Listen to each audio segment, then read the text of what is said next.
Hey guys, welcome to English class for today. So tomorrow is April 14th, which means it's Dia de los Americas, or in English it can be called Pan American Day.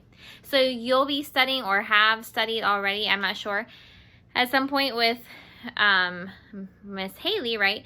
The origin of Pan America Day, of Dia de los Americas. And so you already know kind of like the tone behind the day of unity, of working together, etc., right? Well, what we're going to do for English class is we're going to be saying the speech of the proclamation of the president for Pan America Day. Now, usually this proclamation is just a written proclamation, but I thought it'd be a good opportunity to work on our public speaking skills. So what you have in your packet is this information called Reading with Meaning. So what you're going to do today is you're going to take notes on these couple pages of how to read with meaning. That means that if you're going to speak, you're going to bring a piece of literature to life, okay? And I kind of like how they put this in the book, that basically all literature is meant to be brought to life. Somebody reading it out loud so other people can experience it, and so you can really process and enjoy the art behind the literature instead of just reading it silently to yourself somewhere alone, right? So what we're going to do is we're going to combine the fact that, yes, reading should be, or literature should be brought to life from a reader with the importance of Pan America Day, okay? So once you're done taking notes on the reading with meaning, what are you going to do after that? Then you're going to read through. There are two speeches, two proclamations given in this packet. It's the proclamation of Herbert Hoover, who was the president at the time that the Pan American Union was formed and Pan America Day was declared. Okay, it says Proclamation 1912, not because it was in the year 1912, but that was the number of the proclamation. Okay, this was actually in 1930 when Herbert Hoover announced the day for the United States, because all countries in the Americas would have had a proclamation from their president announcing the day for their country as well to participate in Pan America Day. Now, unfortunately, now Pan America Day in the United States is basically just a holiday on paper. It's not really celebrated or taught, but in some places it is, and in some places in the United States it is as well. And it's every year they have a presidential proclamation announcing the day again. Okay, to further continue the purpose and the drive and the attitude of the Pan American Union. Okay, so what you're going to do is you're going to read through these speeches, the one from Herbert Hoover and the one from Trump. They're two very different speeches because Herbert Hoover was announcing, okay, with a written proclamation, but he was announcing the beginning, the very first Pan America Day, while Trump is, his proclamation marks the 130th year of Pan America Day, and that was last year. So I wanted you to have the very first proclamation and the very latest recent proclamation before this year from the United States to do your project today. So what are you going to do? Take notes, read through this, and while you're reading through it, I want you to write, what is the general thought? Just write this down on a piece of paper, or even on here would be even better. Write it on your speech. What is the general thought of both the speeches? So you need to do this analysis for both of the speeches. One, in your own words, sentence or two, it doesn't matter. What is the general thought of the proclamation? Number two, find doubtful words. Okay, find at least 5 words inside the proclamation on both of them that you need to circle or underline those words and look up the meaning so that when you're about to read it, okay, in front of the camera, you are not just like reading a word that you have no idea what the tone should be, what it means to the speech, what the context is, because you don't understand the word. Like, for example, what if you read the word commemorative? Now, maybe you do need to look up that word, maybe you don't, but maybe you read the word commemorative And you don't know what that is. And so you say, which should be established as a commemorative symbol. You have no idea what kind of tone you're supposed to take because you don't know what the word commemorative is, okay? So you need to make sure, and your reading is going to tell you about that. You need to make sure that you don't have any doubtful words before you start the speech. And then, number 3, tell me what the attitude of the speech is. One sentence, one phrase, it doesn't matter. The attitude in the Herbert Hoover speech is different than the attitude in President Trump's speech, and it'll be easy to see from like the very beginning, okay, what the attitudes of these two men are and how they are different. So then what you're going to do, okay, so you read and took notes, you've read your speeches and found the doubtful words, got the general idea of both the speeches, gotten the attitude of the speeches. Now you're going to record yourself 2 videos. One video giving your Herbert Hoover speech, another video giving your Donald Trump speech. I want them in 2 separate videos. You need to not just formally, but I don't want any shirts with writing.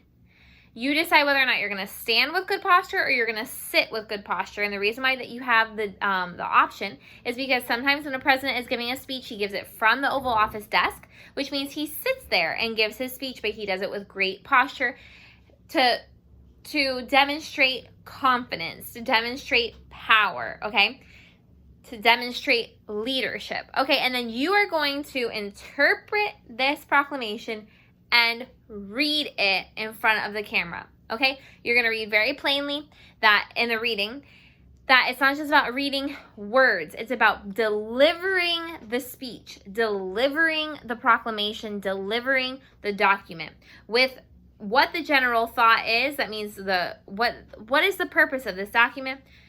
Confident in all your words, confident in your tone, and confident in the attitude behind the speech, okay? I'm also going to show you a 2-minute speech of Herbert Hoover, a 2-minute speech of Donald Trump, so that you can understand their mannerisms, understand how they would speak, and understand truly the man behind who would be speaking this if they were giving this proclamation, okay? And then you are going to give the speech as if you're President Hoover, as if you are President Trump, okay? Not to play around with it, not to try to imitate their voice, okay, or anything like that.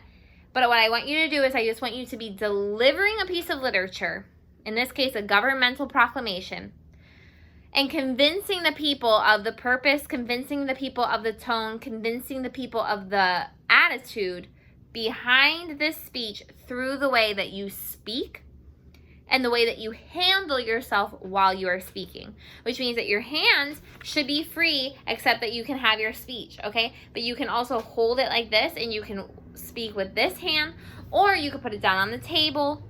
Speak with both hands, because part of speaking is using your hands, right? So don't play with them like you're nervous. Make sure that you always have good posture. Make sure that you speak loudly. Make sure that you speak clearly, which means this should not be the first time when you go onto the video. Should not be the first time that you read this speech out loud. You should read it out loud first. Find your doubtful words, get confident in what they mean, and then read it out loud in front of the video, okay? Like I said, I'm not looking for you to sound like Herbert Hoover. I'm not looking for you to sound like Donald Trump. I'm looking for you to act like them. You are given the opportunity to proclaim Pan America Day in front of the people. How are you going to handle yourself, okay? So let's go through the steps again. You read and take notes on how to interpret literature. You read through. Out loud would be the best thing to do. Read through both speeches, doing an analysis on both of them. 1, what's the general thought? 2, what are your doubtful words? 3, what is your attitude? Okay, what is the attitude behind the speech that you need to convey to the people? You need to practice, then you need to make a separate video for each one of them. Don't forget to watch the 2-minute videos on both of them so that you can see how they speak, how they handle themselves, okay? Take this seriously as a good opportunity for public speaking on proclaiming something professionally. Thank you. If you have any questions, just let me know. Bye.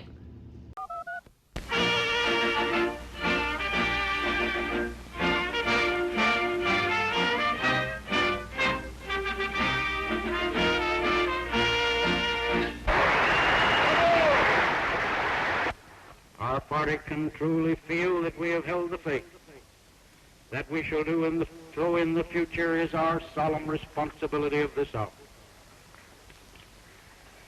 The Republican Party has ever been the party of constructive action. It will support the new administration in every measure which will promote public welfare. It must and will be vigilant in opposing those which are harmful.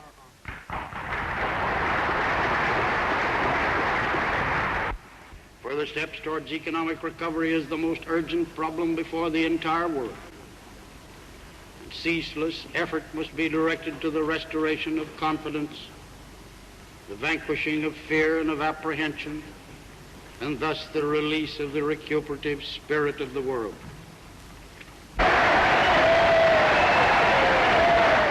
We are very blessed to call this nation our home, and that's what America is. It is our home. It's where we raise our families, care for our loved ones, look out for our neighbors, and live out our dreams. It's my prayer that on this Thanksgiving, we begin to heal our divisions and move forward as one country, strengthened by shared purpose and very, very common resolve. In declaring this national holiday, President Lincoln called upon Americans to speak with one voice and one heart. That's just what we have to do. We've just finished a long and bruising political campaign. Emotions are raw and tensions just don't heal overnight. It doesn't go quickly, unfortunately.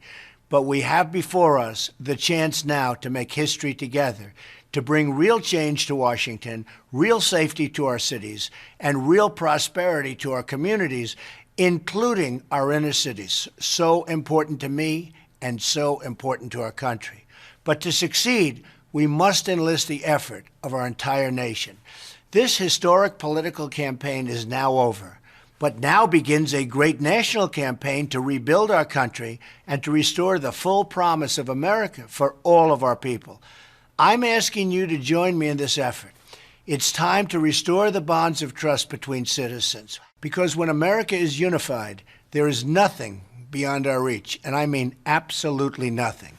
Let us give thanks for all that we have, and let us boldly face the exciting new frontiers that lie ahead. Thank you, God bless you, and God bless America.